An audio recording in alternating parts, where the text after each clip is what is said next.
Ljudi koji se na društvenim mrežama predstavljaju nadnicima i pseudonimima nastaje ostati anonimni što pogoduje širenju dezinformacije i lažnih činjenica.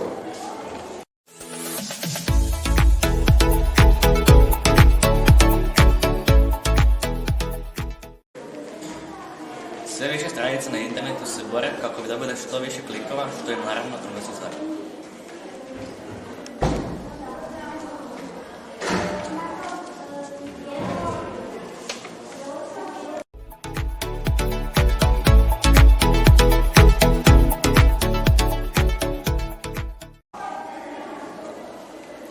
Vijest koja ima privlačan ili šokantan naslov najčešće u nama pobuđuje znatiželju da otvorimo i pročitamo, no sadržaj često nema veze s naslovom.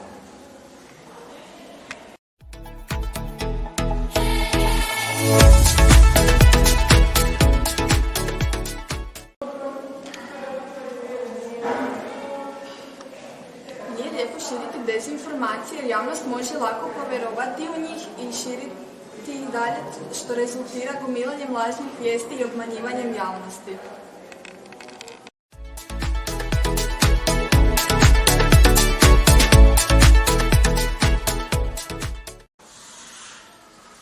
Educirati se treba od najranije dobi o širenju lažnih vijesti i kako spriječiti.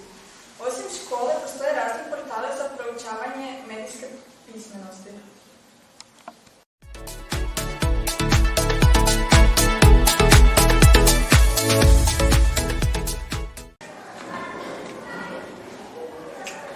Aktualno.hr je hrvatska mrežna stranica koja je posvećena provjeravanju činjenica koje su aktualne u javnom prostoru.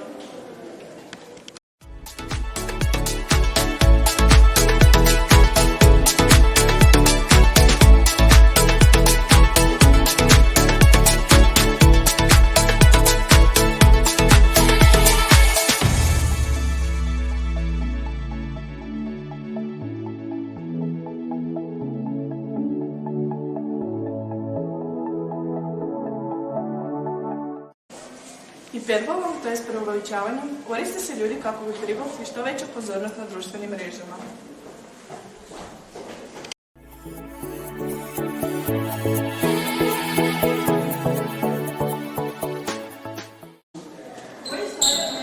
Svaku informaciju bilo bi dobro provjeriti na nekoliko izvora. Na internetu, u novinama, u nekoj knjigi ili pitati neku stručnu osobu.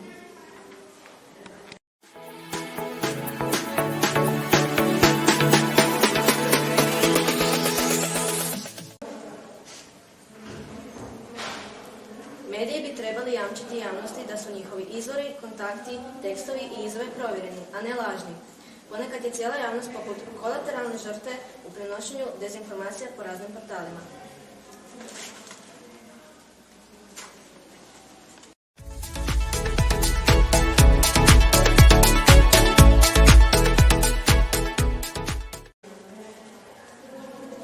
Mediji najčešće promoviraju sadržaj koji može i ne mora biti istinit. Potrebno je provjeriti sve informacije.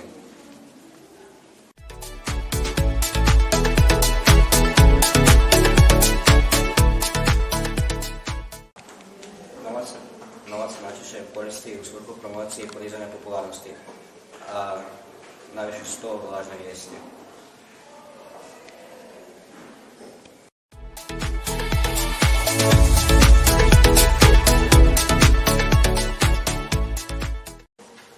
Odgovornost na internetu znači da se moramo pridržavati pravila internetskog bontona i biti odgovorni za ono što radimo u digitalnom svijetu. Poštenjem i nelažiranjem podataka stvaramo pozitivnu sliku o sebi te svoj digitalni ugled.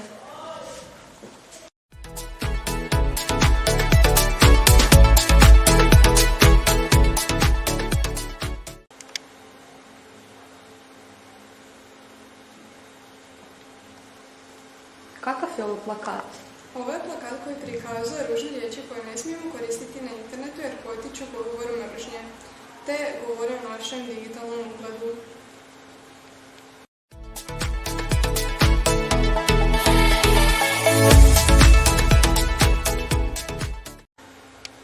Kako provjeriti je li neka informacija istinita ili lažna?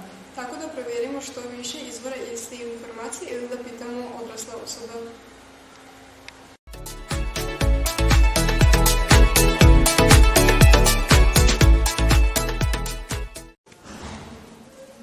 javnosti postoje takozvane tabu teme koje se ne priče kojih je širenje lažnih vijesti.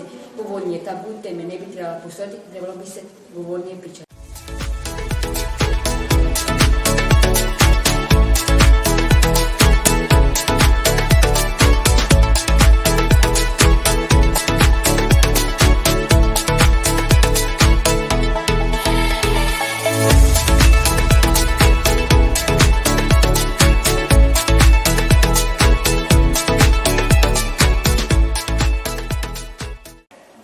Ljudi sve više vremena provode na društvenim mrežama i igrajući igrice.